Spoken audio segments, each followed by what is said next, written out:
কথিত বাংলাদেশি দাবি করে দেশের সীমান্তে একের পর এক নাগরিকদের পুশিনের অপচেষ্টা চালিয়েই যাচ্ছে ভারতীয় সীমান্তরক্ষী বাহিনী বা বিএসএফ। তবে আলোচনা কিংবা আন্তর্জাতিক আইনের তোয়াক্কা না করলেও সীমান্তে কোনো ধরনের ছাড় দিচ্ছে না বর্ডার গার্ড বাংলাদেশ বিজিবি।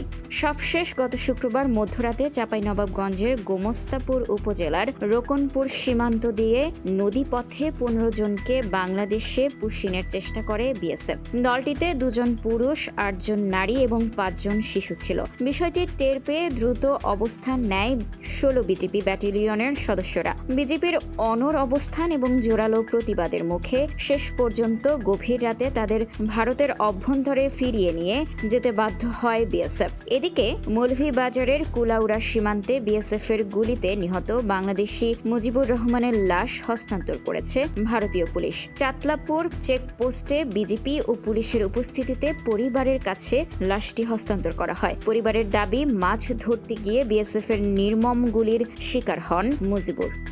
সীমান্তে এই বিচার বহির্ভূত হত্যাকাণ্ড ও বলপূর্বক পুশিনের অপচেষ্টাকে আন্তর্জাতিক মানবাধিকার আইনের সুস্পষ্ট লঙ্ঘন বলেছেন বিশ্লেষকরা। পরিস্থিতি নিয়ন্ত্রণে বর্তমানে রোকনপুর সহ সংলগ্ন সীমান্তে কড়া নজরদারি ও সার্বক্ষণিক টহল অব্যাহত রেখেছে বিজিবি। মধ্যরাতে নদীপথে 15 জনকে বাংলাদেশে পুশিনের অপচেষ্টা বিজিবির কঠোর বাধায় ব্যর্থ।